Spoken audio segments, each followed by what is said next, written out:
In the world of radiation therapy and dosimetry, when we talk about dose rates, we're really talking about relative dose rates or percentages or fractions of dose rates. Physicists typically, and now it varies on center, but typically a physicist at the center is going to calibrate, let's use 6 MV for an example, is going to calibrate 6 MV under very specific reference conditions. And those reference conditions would be at a depth of 1.5 centimeter deep for a 10 by 10 field size at 100 centimeter SSD. Okay, the physicist calibrates the linear accelerator to deliver 1 centigrade per monitor unit at these specific reference conditions. When you dial up a monitor unit on the machine, you're not dialing up dose. The machine doesn't know anything about dose. It only knows monitor units. Okay, and this is what we calibrate the monitor unit to be under specific reference conditions. Now, when we talk about percent depth dose, TAR, TPR, TMR, and we can talk about the depth contribution, but right now I just want to focus on this field size contribution because that has to do with the dose rates topic that we're talking about. 10 by 10 field size for the majority of linear accelerators in our industry is the magical field size that everyone calibrates their linear accelerator to. The physicist sets 10 by 10 to equal 1 centigrade per MU under these reference conditions. Okay, so when we talk about dose calculations or MU calculations in the future, we can talk about depth SSD, but for now let's talk about field size dependence, okay, or dose rate dependence. If I have a 10 by 10 aperture or 10 by 10 field size from the linear accelerator and I deliver 100 monitor units, let's say for simplicity's sake we're at 1.5 centimeter depth, 100 centimeter SSD, so we're under these reference conditions. If I deliver 100 MU, I get 100 centigrade for dose. Now, if I increase my aperture size and I deliver 100 MU through a larger aperture, okay, I'm not going to get 100 centigrade. Okay, I'm going to get something that is greater than 100 centigrade. I have more radiation coming through a larger aperture with the same number of monitor units.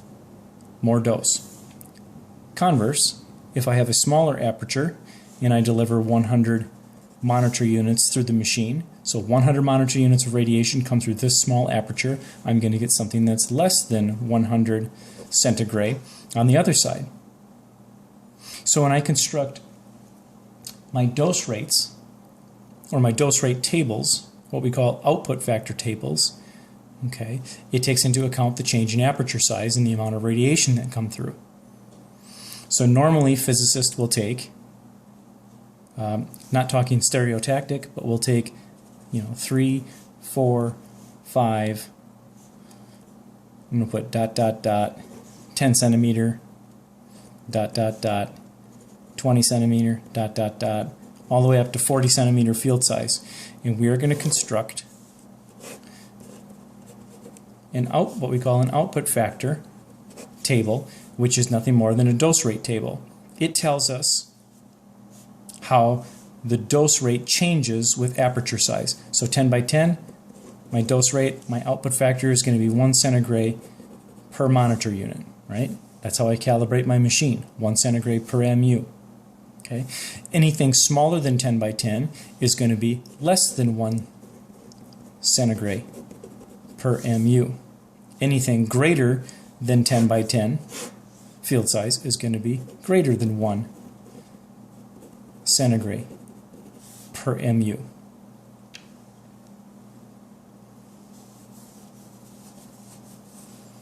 Let's talk about dose rate dependence on field size. Dose rate dependent on field size comes from two issues, and this will connect later with our monitor unit calculation. I've already discussed if I have 100 units, or I'm going to call them monitor units, if I have 100 monitor units of radiation the monitor units are nothing more than, they're similar to a beam on time. Okay, so I dial up 100 monitor units of beam on time. I get more radiation here than here. Okay, why? It's a bigger hole. Where does the dose come from through that hole? If I have, let's look at a patient. So this is my patient's surface, and I'm going to have one beam like this. We can call this 10 by 10.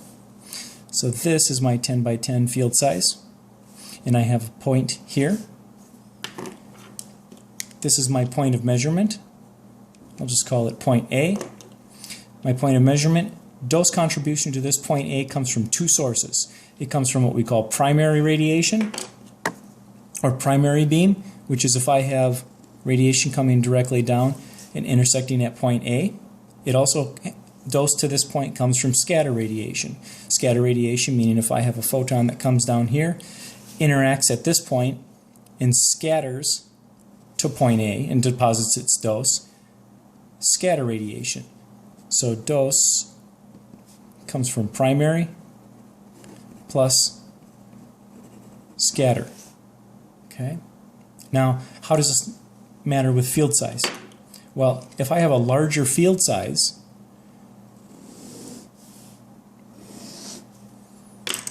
if I go from 10 by 10 to, just for the sake of example, 20 by 20 field size, now not only do I have primary here like I did before, but now I have radiation that can be delivered out here, interact, and then be scattered to point A. In fact, all of this area is additional now that I've increased my field size. So I now have all of this extra area to have some sort of potential for scatter radiation where I didn't before with the 10 by 10 field size. Therefore, dose or dose rate will increase with a larger aperture because I have more phantom or patient material to scatter in toward. Now, the converse can be said with the smaller field size. So the smaller field size, let's say, is a 5 by 5 field. Well, if I have a 5 by 5 field that's on the inside here, sorry, this is getting a little messy.